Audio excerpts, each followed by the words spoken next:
racism is not new, it's just being televised. And that's what's happening. Now the images of the really cruel and inhumane treatment of people is being videotaped. And it's hard to take a look at those things.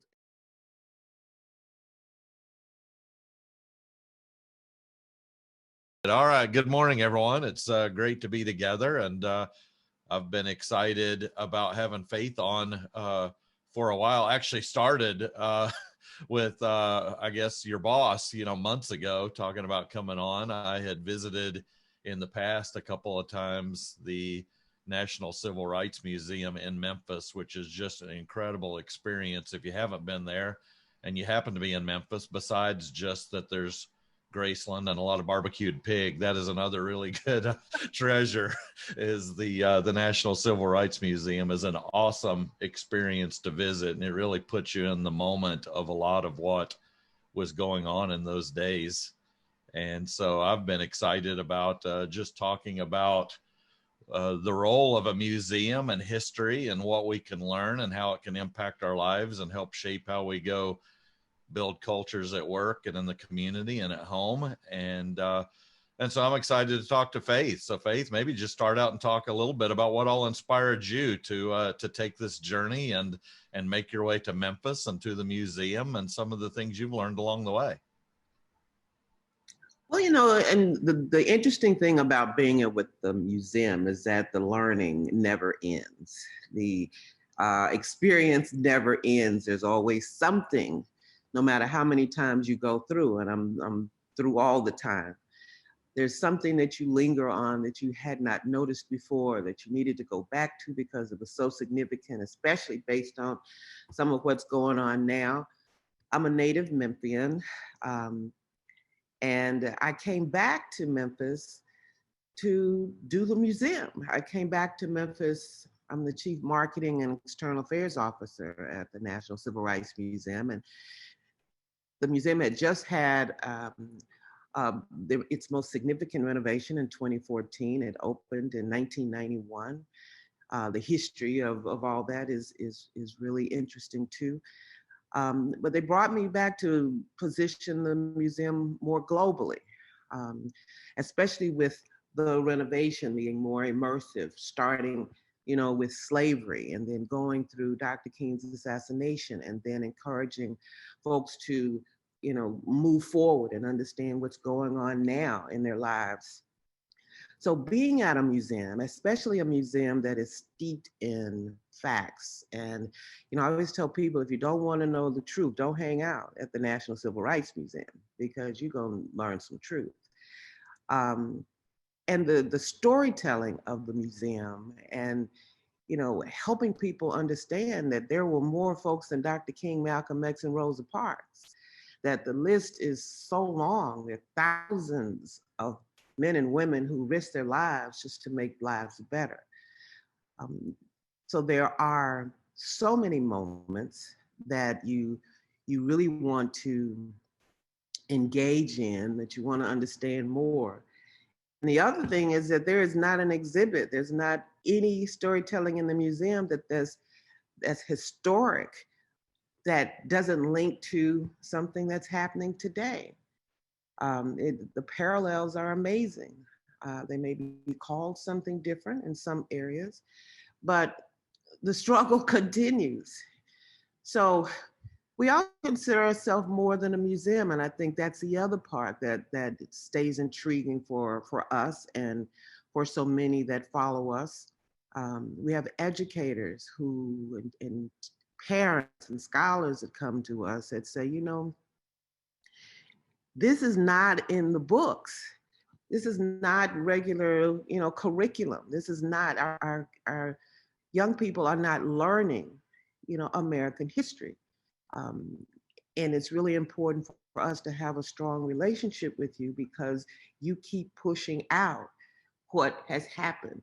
There's no way to understand where we are if we don't know what happened, where we've been, and we certainly can't determine where we're going.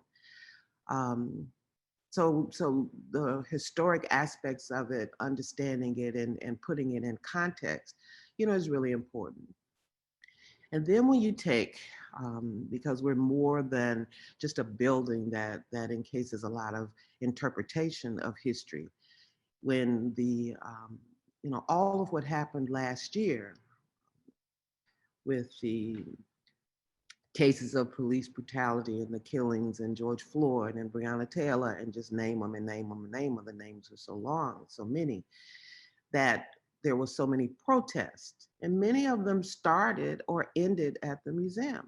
One of the things that we cherish as our mission is not only that we preserve the legacy of Dr. King and help people understand, know who he was, and that he was no longer dreaming when he was in his final years. And that's where some people leave him, is at his dream. But also where difficult conversations happened. The museum is really a testament to protest. It was through protest that so much happened. And some consider protest as not the best way to get the point across. But Dr. King said silence. It is not good to be silent. You have to have, and he was into orderly protests for sure, but to get out the issues and help folks understand what's going on is almost the only way to get any reckoning and change. And we are all about being catalysts for social change.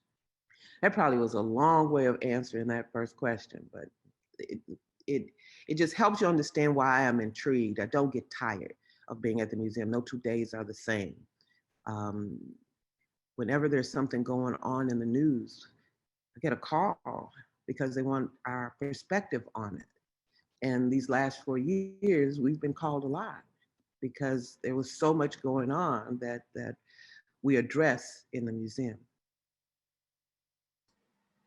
There was a period of time, that's such a historically significant site, but prior to the museum, I believe I recall the hotel was just basically in a state of disrepair and ignored for a while, wasn't it? Before the museum came about. Well, here's the thing. The Lorraine Motel was a hopping place. The Lorraine Motel in its heyday was the place that Blacks came, was in the Green Book. I don't know if you've ever heard of the Green Book, but there was a need for a Green Book so that Blacks could stay somewhere. There was a safe place to stay because public travel, public transportation, public lodging was illegal.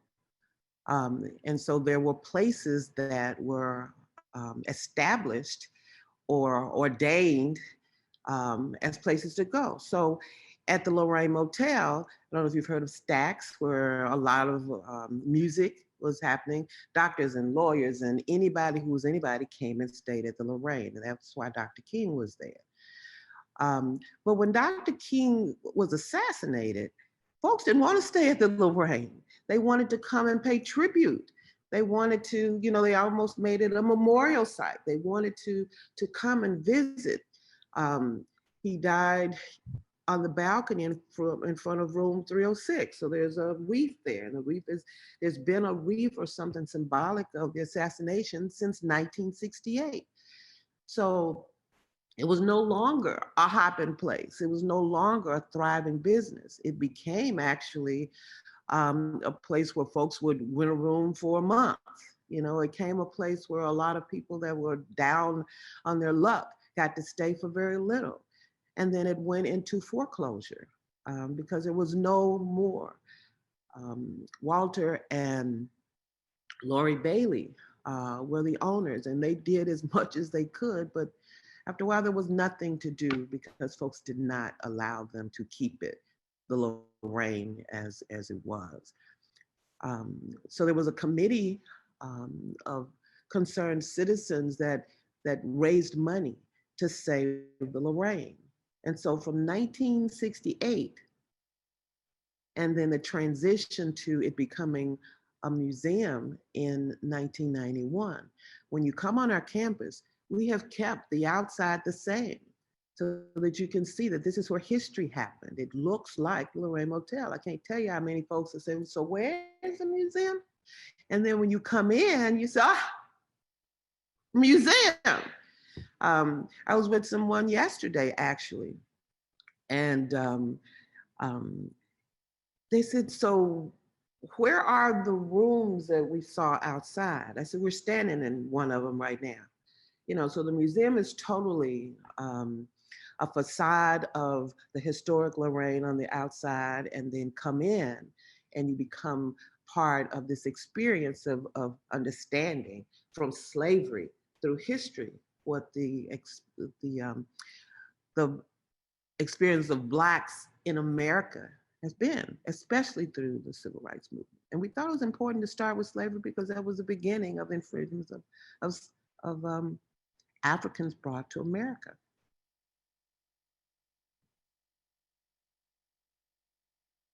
We're starting to get some questions. If you have questions, type them in the chat and we will get you unmuted. Steve, why don't you kick us off here? Oh, I'm going to ask that question. I see it. Yeah. Well, Faith, this is a little bit of, you've been talking about the journey. Mm-hmm. My journey started probably before yours. When I was in high school, John F. Kennedy was assassinated. When I was in college, Martin Luther King was assassinated. I've forgotten the dates on Bobby Kennedy, but then the Vietnam War happened when I was in graduate school. And then, so these things have repeated throughout my lifetime.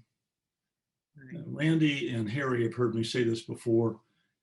With the social unrest in this summer, and all the excitement and focus on finding a vaccine for a pandemic, in my lifetime, I've never seen that kind of energy focused on addressing social unrest, social equity issues.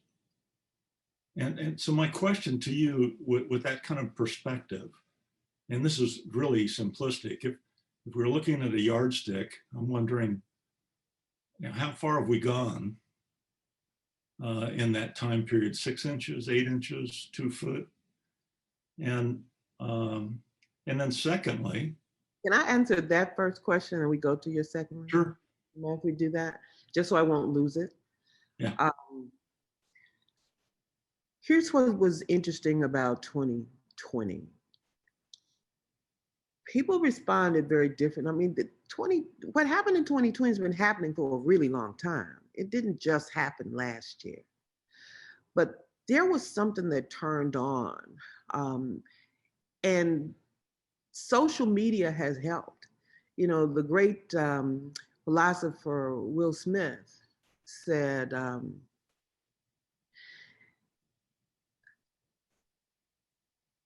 racism is not new, it's just being televised. And that's what's happening. Now the images of the really cruel and inhumane treatment of people is being videotaped. And it's hard to take a look at those things and it be repeated and repeated. And I think what really got folks is, while George Floyd was being kneed to death, the officer was looking like he was ordering lunch, like it was nothing going on. And this man is calling for his mama and asking for breath. I mean, it was just, to actually witness that really turned, it was a turn. It was a turn. And then they went back after saying, okay, this is George Floyd, to get what happened to Breonna Taylor. This woman was asleep. This woman was in her house. And it wasn't, they shouldn't even been there. And so it's just time after time after time after time. And so what we also have is what I call this new civil rights movement, where we had young people actually that had a response to that. And young folks are saying, I need, old folks, I need y'all to sit down for a minute because y'all been working on this for a long time and nothing's happening. And so we are now going to do something. Um, and what I also saw that was different this time than has been, because we have been a little critical of some of the protests, only because it was based on emotion. And emotion is fleeting. You don't stay mad forever. So you protest while you're mad, and then you go to work and go back to your life. This time, for almost 200 days, these folks kept us up. So it was more than emotion that was fueling them. It was strategic, like the historic movement. And when they came to the museum, and it was hundreds of them, and it was diverse. And they were doing civil disobedience training. And they took a page right from the historic movement, where the white allies, the white activists that were there, understood what their role was, and it was to protect the Black activists, because they would not receive the same treatment if the officials came. So those lessons had been learned. The reason that we saw it go from city to city to city and folks just didn't give up is because the attitude about being mad as hell and not taking it anymore became real in 2020. And we are seeing the result of it with corporations paying attention and giving millions of dollars to things they had not given hundreds of dollars to. There was a turn. What we have to see is how long that will last. A lot of good things happen because of it, but there's still way more to do. But last year really was a turn. It was. You remember your second question? Well, you still haven't quite answered my first question, Which and I was? apologize. And this is overly simplistic, the yardstick I referred to. Oh, What's your sense of how much the progress we've made in some quantitative or measurement, however you choose to articulate it? I'd say we've gone halfway. I'd say it's better. It's better than the 2 points that it might have been before. I'd say we've gone halfway because we did move forward in such a big way. We've gotten more recognition for the importance of diversity, the importance of justice, the importance of equity, the importance of humanity. What will give it the rest of the way is how long that lasts. It's fleeting if it is only for a limited time. I'd give it a 10 on the response that happened and the volume actually of the response.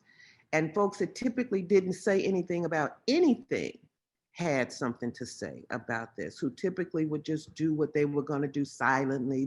They felt compelled to get involved and to make it part of their mantra, to make it part of the way they were going to do business, to make it part of making sure that their employees understood.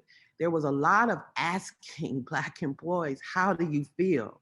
Like nobody had been asking that before. I can't tell you any time I was asked, how you feel.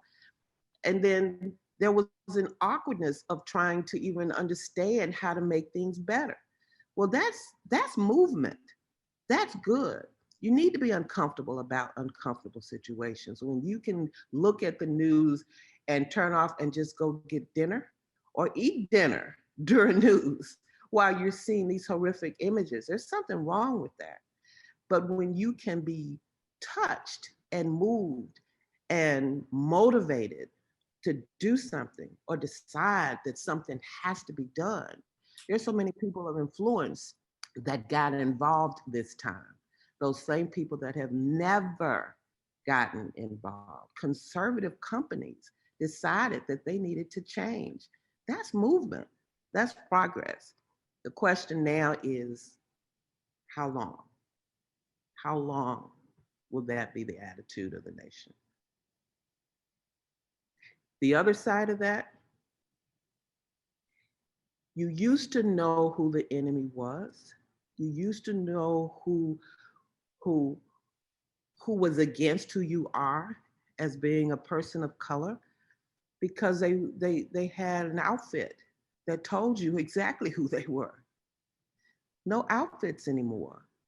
These are people that'll tell you that you got a package on your porch, or say good morning on Sunday, uh, or tell you, what a great day, and then you look on the news and you see your neighbor breaking into the Capitol, storming the Capitol. So it's a little interesting right now to kind of know who's the enemy, who it is that's working against you. Well, you may have answered my second question, but let me start with, I think our elected officials have a role to play here, but ultimately I think it has to be much more ground level kinds of things, people to people kinds of cultural changes. Because this great country of ours is very diverse, and we have a lot of differences of opinions, and proclamations from elected officials won't be enough. Do you have specific thoughts on what individuals should be doing to move this forward? There are two parts to your question that I really want to address. One is legislators have to be involved. When they're not involved, we get what we get, or when they are involved based on their own personal, we get what we get.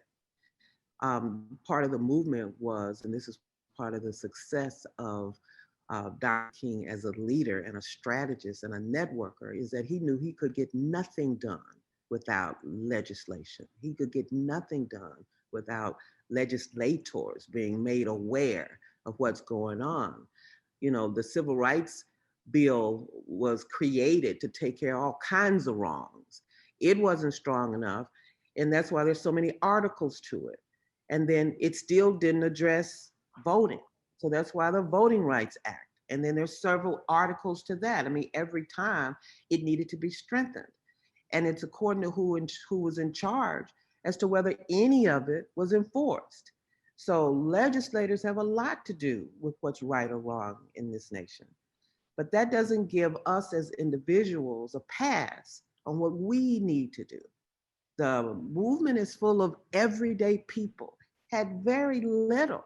They were not trying to be Dr. King. I'm certainly not trying to be Dr. King. Nobody is trying to do that. We are motivated by him, inspired by him. But the role that we individually play is to see something and do something.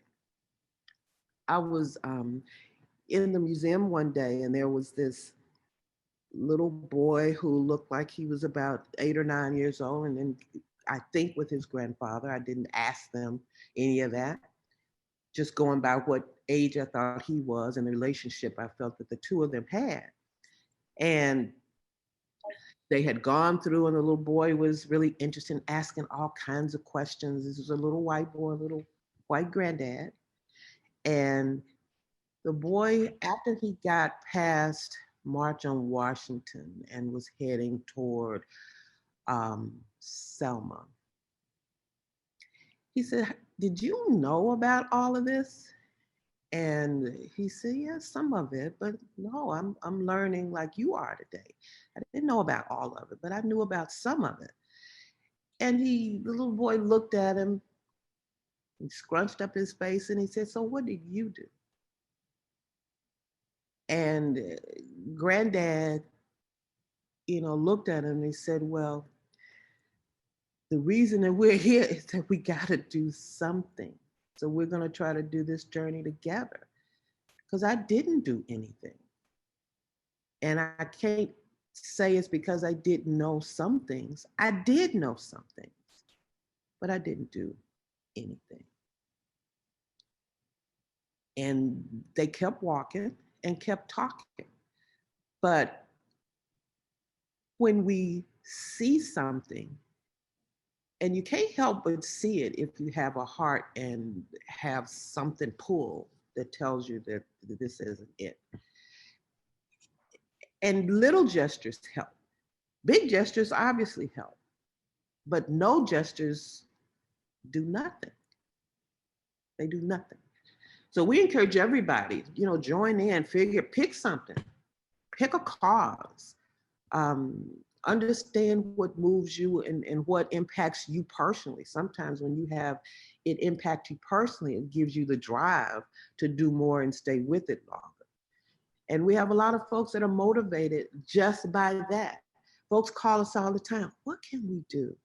Corporations, what do you think we can do? And I always say, well, what's your power base? You got jobs, give people jobs.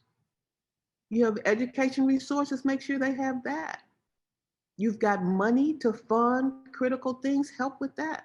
You've got time, energy, do that. We have a core of, about 800 volunteers that are always trying to figure out what they can do. So there's a place for all of us to do something. And we encourage us to just pick something, pick it. Thank you, Faith. And blessings to you for all you're doing. Randy, thank you for the hosting of this program. Yeah, thanks, Steve. Yeah, Faith, that story you told of the grandfather and the grandson, it brings to mind in World War II as the Nazi regime collapsed and Eisenhower would come into these towns and round up the folks in the towns and bring them into the concentration camps and let them see what was going on in their own neighborhoods and ask them, how could this happen and you do nothing? I want you to see what you were allowing. And I've often wondered what would happen if an Eisenhower came into our town and rounded us up and said, what have you done to make this community better? Why did you allow bad things to happen? So that story you said definitely brings that to mind. Yeah. Michelle, I think we may already got the answer on when it started, but I know you had some questions about things that have gone on since the beginning. Yeah. Hi, Faith. Gosh, thank you for joining us today. Your museum is amazing. I took a trip 2 years ago to Tennessee, and that was probably the best thing we did. To your point, it was really good for my kids. They don't get all that history in school, so I think it's really important for them to see that. And I see that it started at the hotel, but I'm curious, it was just done so well going through all the stages of history. Did you expand this as time went on? So, you started with the hotel, and how did this kind of develop over time? Did it take a long time to build this and get it to that point, or what did that look like over the years? Well, I mean, it's way more sophisticated now than it was in 1991, believe that, but it was always intended to tell the story of the civil rights movement. It was always intended to help folks understand what Dr. King's role was, but he was not a sole person in this movement. Mm-hmm. He had a significant contribution to it, but you have so many. You've got a Bayard Rustin who nobody knows, and that's because he was openly gay, but he was a genius. And he was behind the March on Washington. He was the one that advised Dr. King to do it. He was the one that wrote a lot of speeches.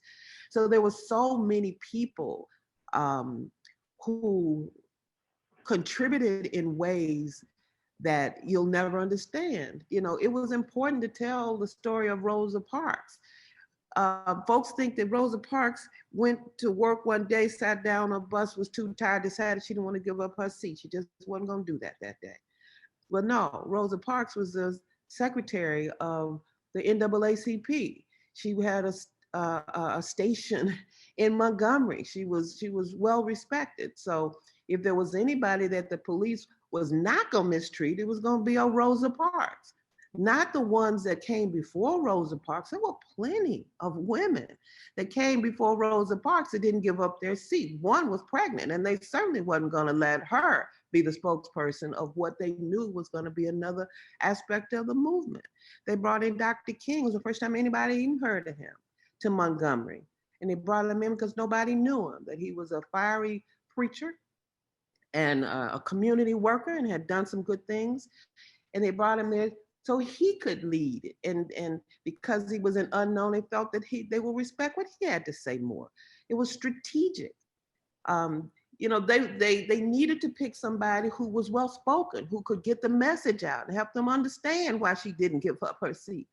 You know, so there were lots of reasons to do what they did, to tell the story, and the expanded story of slavery. And 400 years later, we're still trying to talk about slavery, still trying to figure out slavery, still trying to understand the facts around slavery, the 12.5 million people who were enslaved, you know, over 400 years. So to have a partnership, and we had a committee of scholars. Each one of them owned some aspect of this history. Each one of them made as part of their platform some aspect of what this history was. And our thing, and I see one of them said, you know, why do we make such a difference between Black history and American history? I mean, or should we? And our thing is that this is American history. We don't call it Black history. We talk about Black folks 365 days a year. We talk about the disenfranchised 365 days a year, people of color, anybody that's infringed by civil rights acts. So it is American history. And we make that point really carefully. And we talk about how the presidents of the United States participated in this, what they did and they didn't do.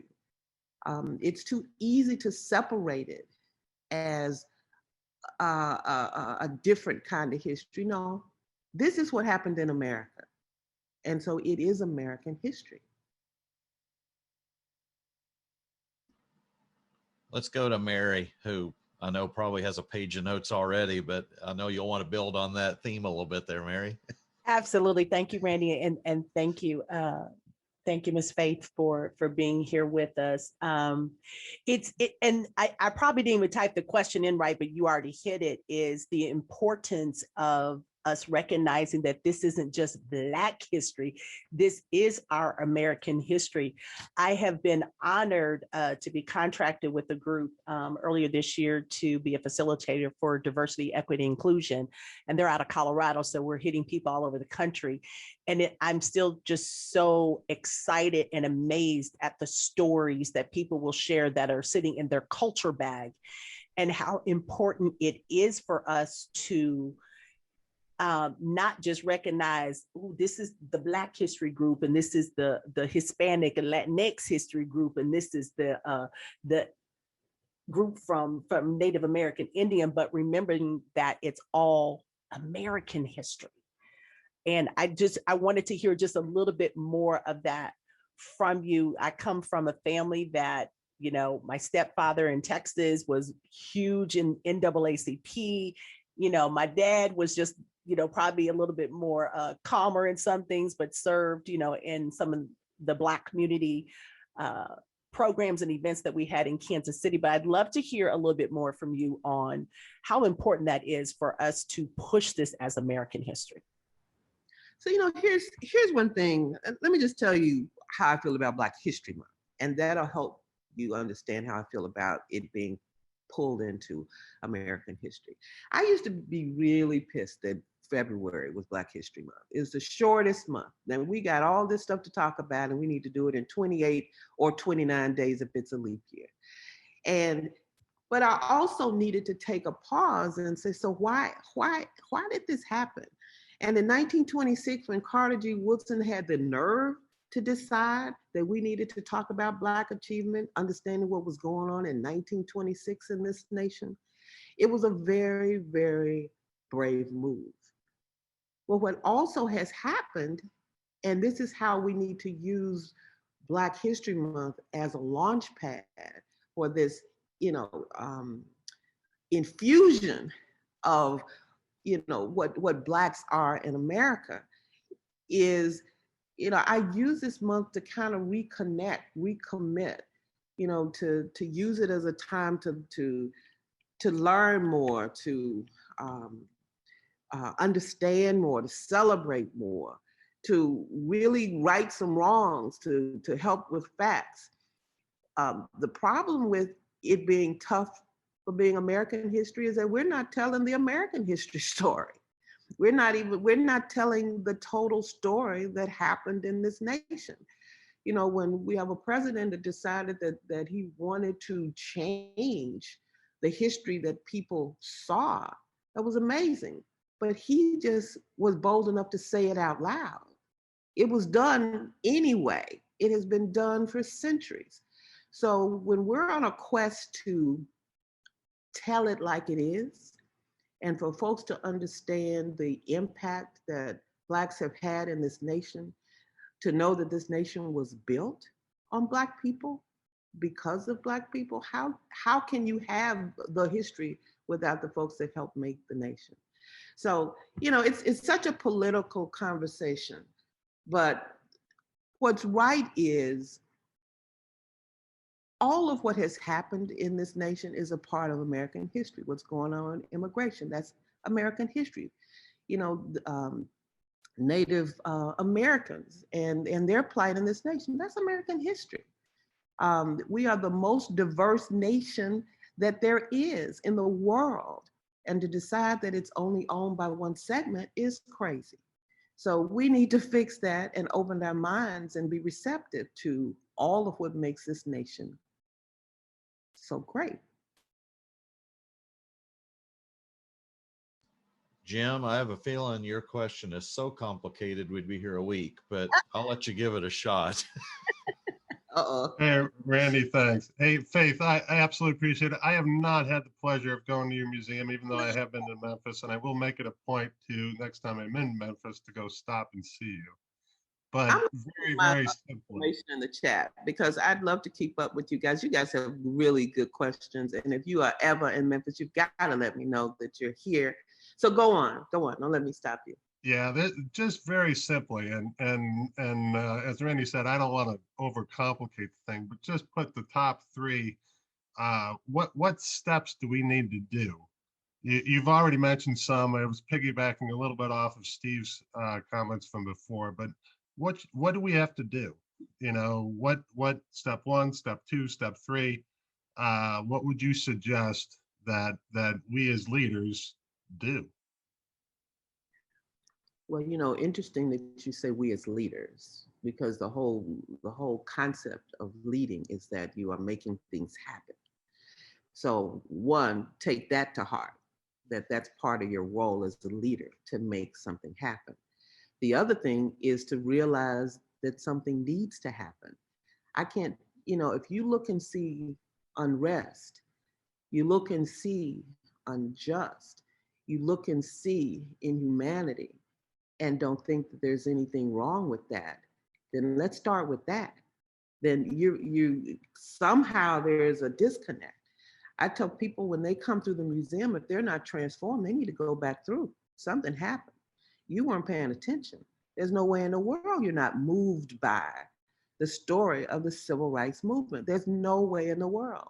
If you've got a heart or a mind or eyes, it has to impact you in some kind of way, even if you're mad about it, or you don't believe it, or you don't trust it, or you don't like it, or your grandmother is up on that wall, or we're talking about people that you've seen or known before, or you've heard about it. Now we get, what really happened with it, or you were in it. It's something in the world to go through the museum and it's somebody who made history, and to hear them tell the stories of what they went through.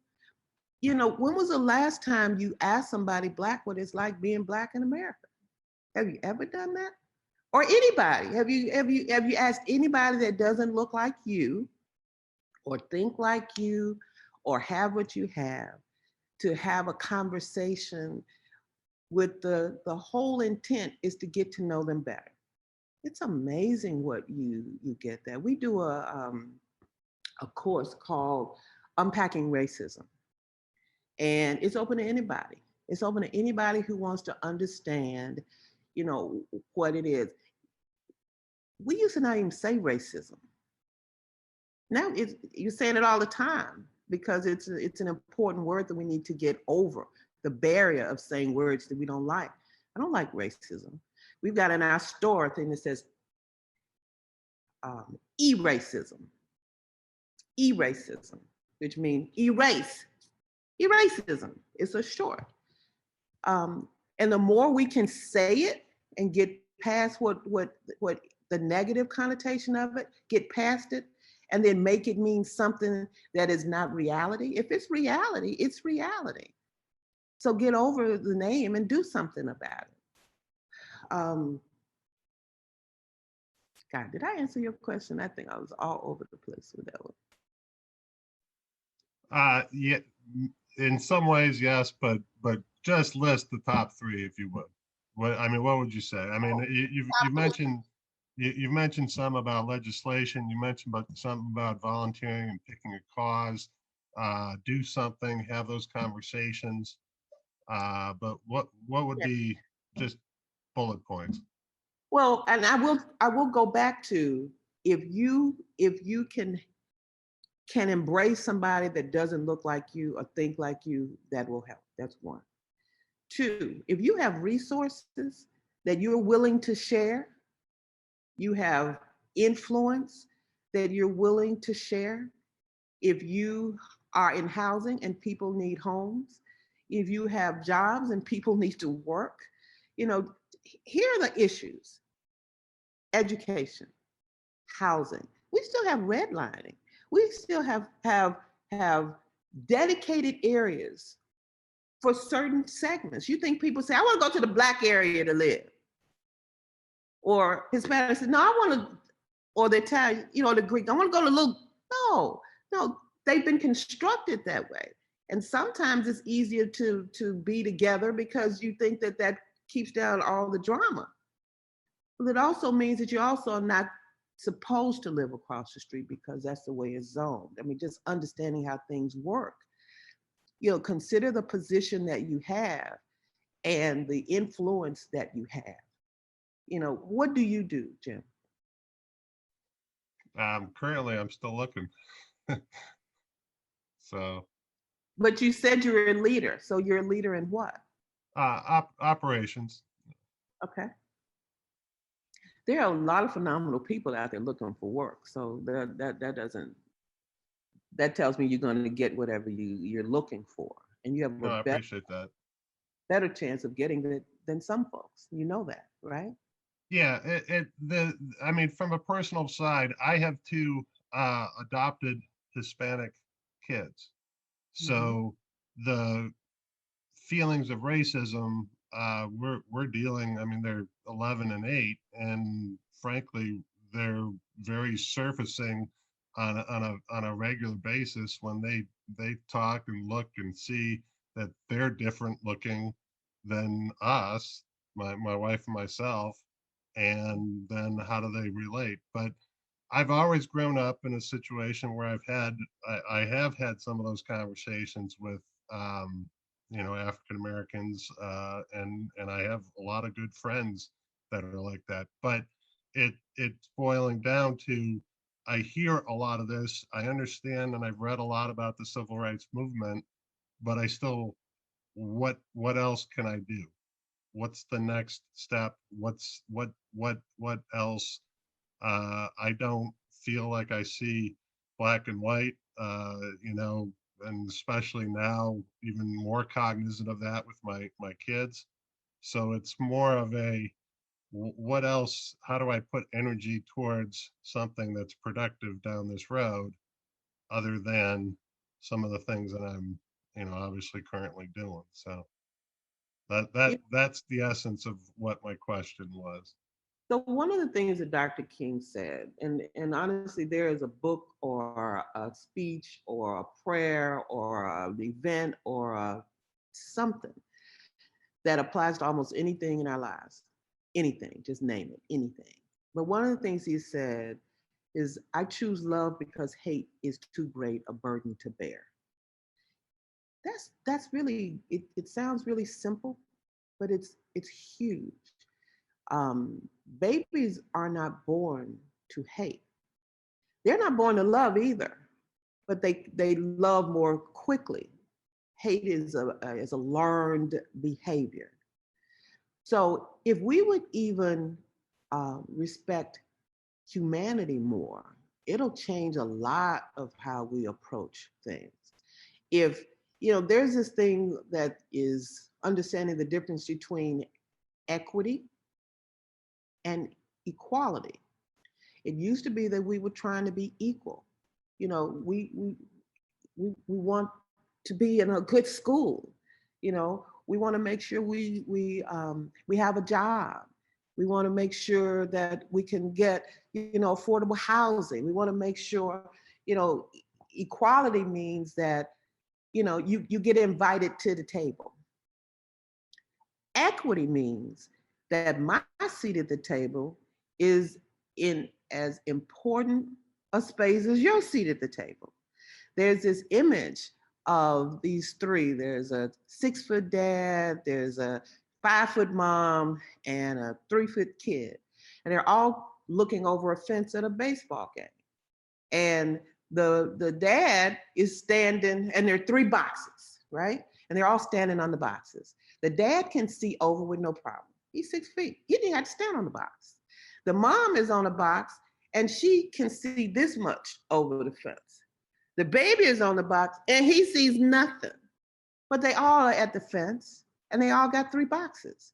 So now, to make it equitable, the 3 boxes, dad's not standing on the box. He doesn't need a box. Mom is standing on 1 box and tiptoeing because she can see over the fence. The baby has 2 boxes, and now he can see over the fence. Everybody is allowed the same opportunity to get what that experience is. So don't just tell me that you're going to give me a school. Give me a school that gives me something. Give me a school that's got good books. Give me a school that's got good educators.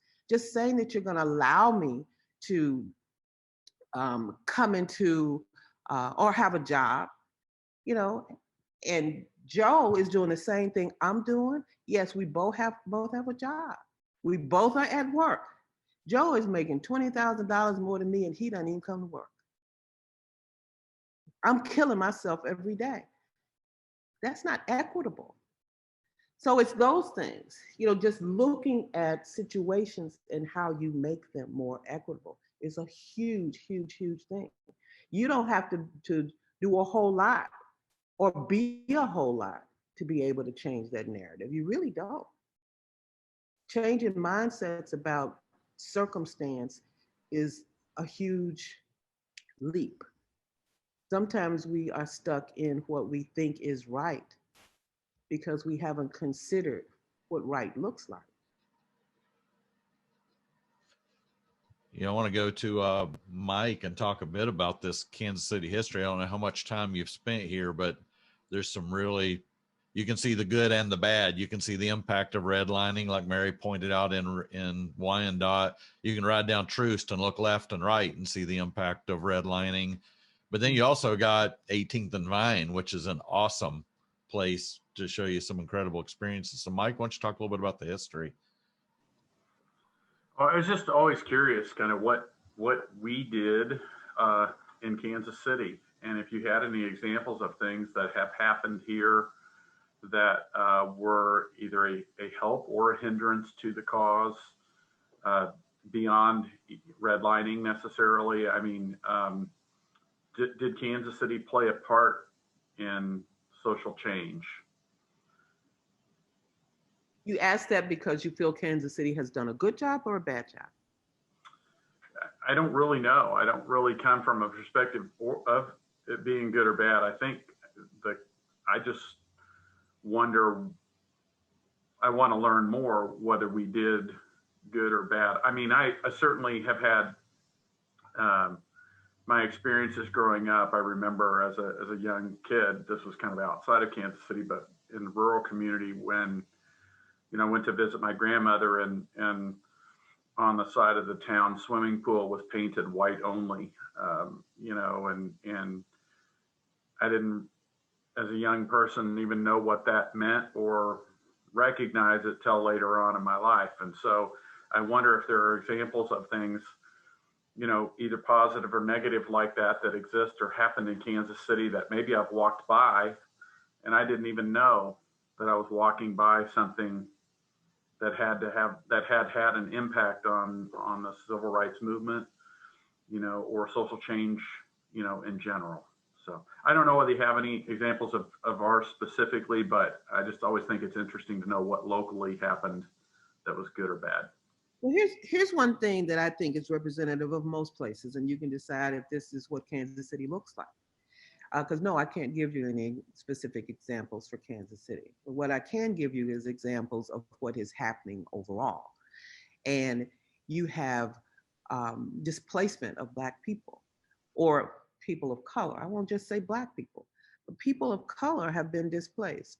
Their homes, they are trying to sell their homes and they can't get good market value for it, especially if it's an area that has been designated as one that is um, a priority area. They don't even know they're in a priority area because it's written on somebody's desk at the mayor's office that says that that area is where we're going to do this. And so now anybody, you know, all of them that's there, we're going to give them $80,000 for a $200,000 house, and they're not going to be able to get anywhere close to a $200,000 for that house. They're going to have to sell it for $80,000. They sell it, and then you notice the folks down the street, they sell it. You notice the folks down, all these houses are being sold for less than market value. And then all of a sudden, you've got a whole new subdivision of folks that just bought a $500,000 house.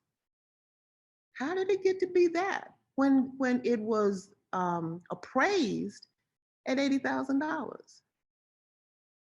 There's nothing that's stopping that from happening. It's happening here in Memphis. It's happening in Chicago. It's happening in places everywhere. We've got situations where decided downtown's not important. You know, downtown got a whole lot of Black folks living around it or close, you know, that's inner city. All of a sudden, you know, they said, no, you need to go way out east. That's where all, you know, make the houses less affordable, make it easy. Then you find that those people can't get to work. You know, they have a hard time. And transportation, you got plenty of cities that don't have mass transportation. You got to have a car, you got to have some way to get around. And now all the businesses, big ones, are coming back downtown or they're somewhere else and you can't even get to them. All of a sudden downtown is, you know, thriving. Those folks used to have a house right down the street. No more, no more. They're living 30 miles away now. You know, it's interesting, the dynamic of what is planned for people without them knowing. And there's so little that they can do about it. So if you look in Kansas City and you see the growth of the city, if you see where people are living, if you see that the most thriving areas, who's living there? You know, what does it look like? If it's diverse, that's great. You guys you're over the hurdle. You got to go. Hey, if it's not, and it looks like you have areas that are suffering, or they're off the beaten path, or they're not getting good help, you know, then that's a problem. That's a problem. So it's happening every day. Chicago was one of the targets for Dr. King about the issues with housing.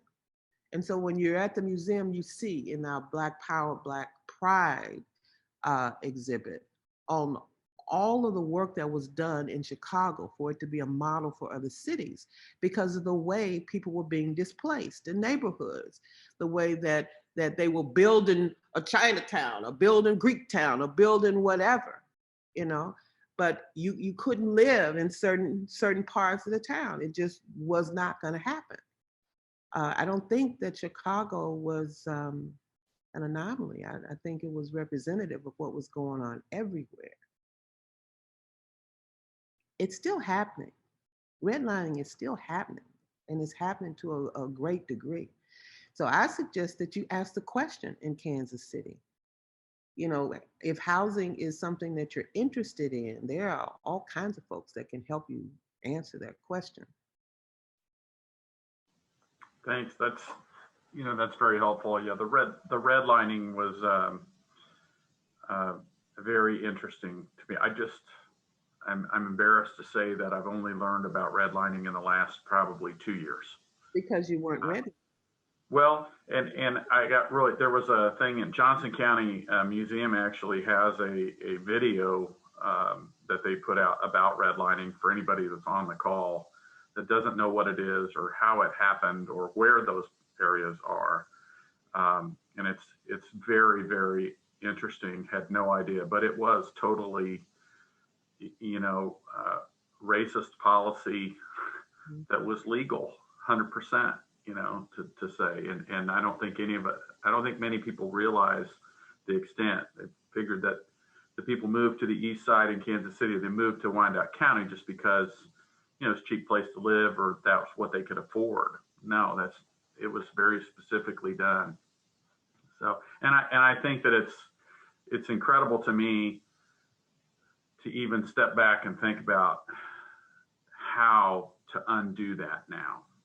I mean, what a hill that is to climb to even begin to undo that massive area and undo that racist policy from back then. Well, here's what I do know. Like Oprah says, here what I know for sure. Here's what I know for sure is that racist policies tied to legislation, you have to be careful with not knowing what your laws are. You have to be careful. What you don't, there's no, ignorance is no excuse anymore. It's just no excuse. We've got to ask some tough questions because I'm feeling comfortable. I'm comfortable. I can go get groceries in a day. I got the car I want. I live in the place I want to. Life is wonderful, isn't it? Isn't it wonderful for everybody? No. We got to step outside of that comfort level. If you are too comfortable, that means that you're not paying attention. There's too much going on in this nation for you to be that comfortable. It doesn't mean you can't be happy, but it does mean that you need to be concerned. So I'm glad, Mike, that you were exposed to that. I don't care if it was 3 years ago. I don't care if it was 3 days ago. You still were exposed to it and you were touched by it enough to try to dig a little deeper. And I think you're going to go deeper than you have already because it's messing you up a little bit. It's got you a little disturbed, and it should, because it is a prevalent practice. And think about this. You've heard of Jim Crow? Have you heard of Jim Crow? Folks would say, who was Jim Crow? Jim Crow wasn't a man. It was oppressive laws, right? I mean, if I had $1 for every time somebody said, well, who is Jim Crow? No, it's not a who, it's a what. And Jim Crow went away. And then legislators decided they didn't want that. We're not going to call it Jim Crow, we're going to call it Black Code. It was Jim Crow. It was slavery brought back, but it was when people were free. So there's always a redoing of something. If it's your intention to oppress, you are going to find a way to oppress. If it's your intention to out oppressors, you're going to find a way to do that. If it's your intention to make some difference about oppression, then one, get your facts so you understand really what is the issue and who's being impacted by it and who's the impactor, who is it that's doing this stuff? And then that's your trail. And then get some more people to think like you. 10 of y'all walk into a city council meeting and ask, what the hell? What's going on here? We need to do something.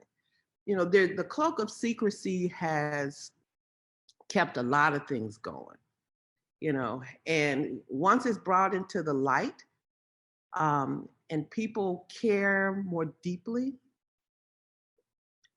people are making it more obvious that they care now. They really do. They really do. They don't mind telling you that I'm upset about it. And if you look at these young folks, They don't mind telling you, they have no reservation of telling you what they think sucks. And that they are not going to let us kill them with all these chemicals. I mean, they got a whole list of what they're not going to do. And I believe them. I believe them. So attach yourself to somebody young and see how much more you find out. They are proven. They are proven. And they're interested in what's happening with civil rights.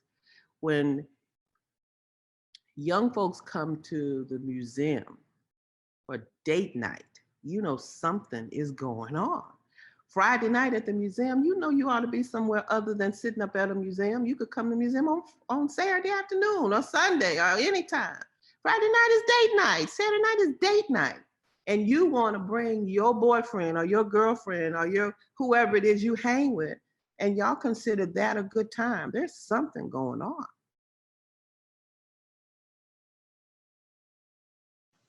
Thanks so much. That was great. That's awesome. I thought I would maybe take a minute and scroll through a couple of photos and Faith chime in. But for people that have not seen it, this is the outside of the hotel, which I guess looks just like it has for over 50 years, right, Faith? Absolutely. I mean, that is, we have kept the iconic, that is the sign. That's the marquee.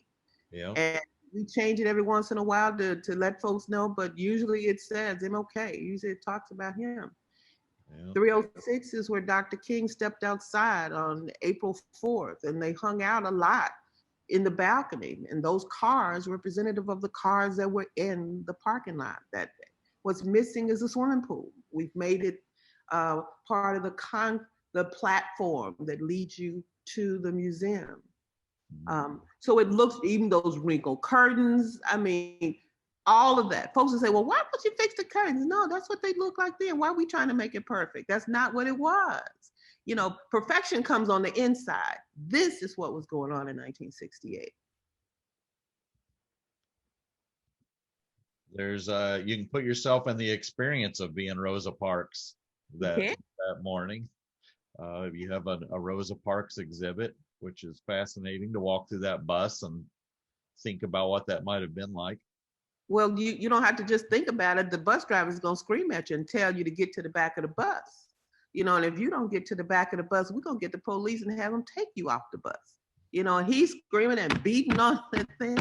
You know, who wanted to hear all that? But that's what they went through.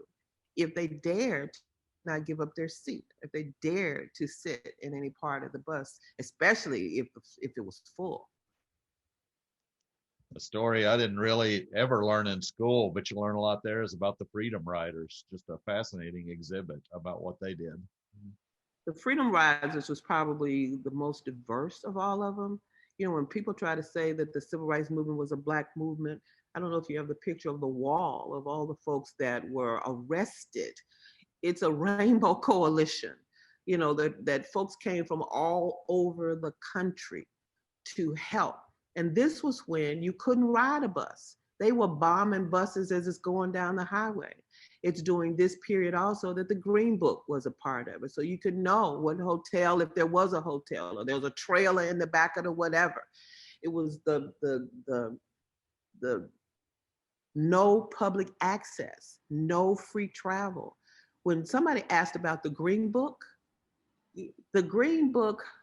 movie is a fairy tale. It didn't go anywhere near as far as it needed to go. Some of it, yes, it gave you some idea, and it certainly did a great thing to make people know that there was even a Green Book. You know, people were really interested to find out that this kind of thing was happening, that folks had to drive their own cars, and some of them had to have, we have the Green Book exhibit at the museum right now. And there's one story that was really interesting. It had to do with a Black doctor who was driving, they were traveling with their child in the back and his wife. He kept a chauffeur's hat in the car so that he could put that hat on if he was stopped. And they said, well, where are you going, boy? And he said, well, I'm taking the maid back to her house, and this is her child.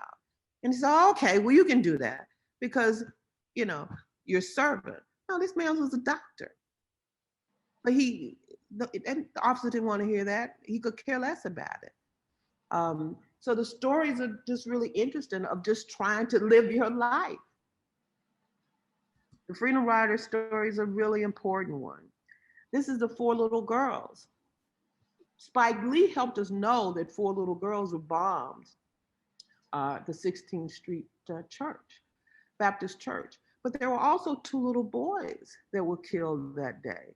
One was killed by a white supremacist, and one was killed by a police officer, all that same day.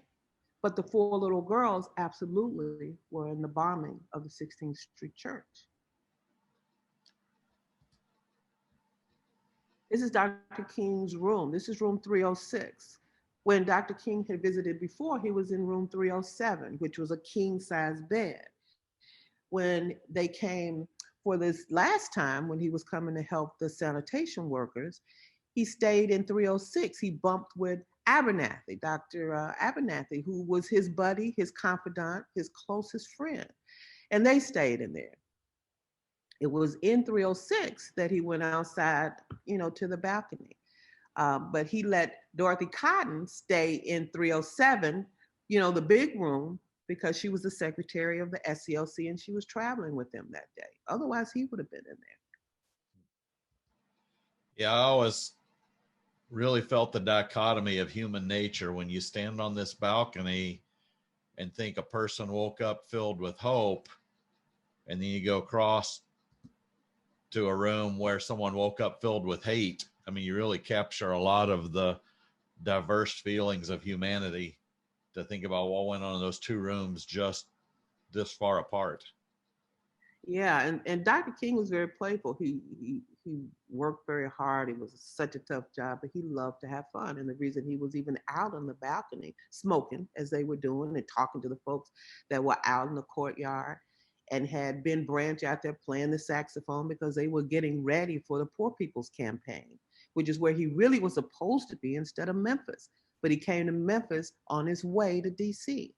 This picture that you showed before is a boarding house where James Earl Ray and whoever else was. And that window, you see the three windows, two long and one short.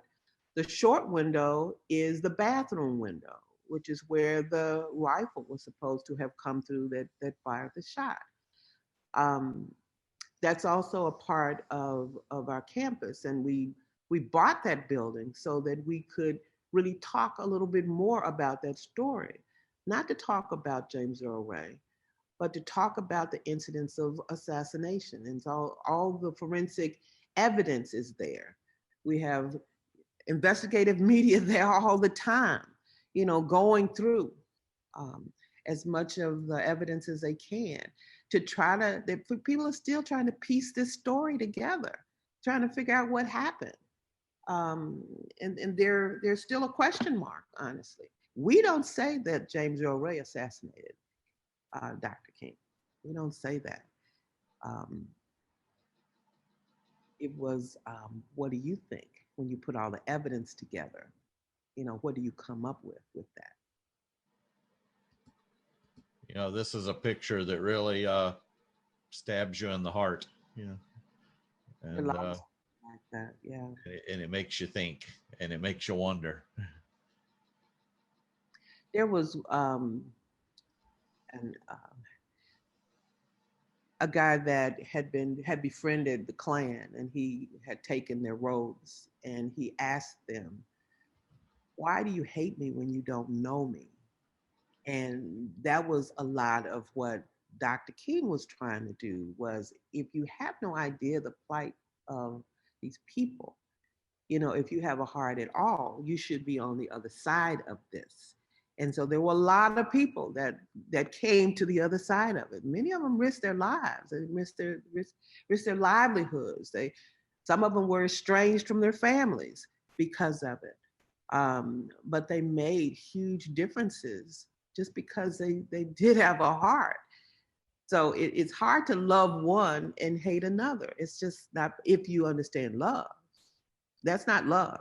That's something that's selective. That's not the qualities of love that would allow you to do anything like that.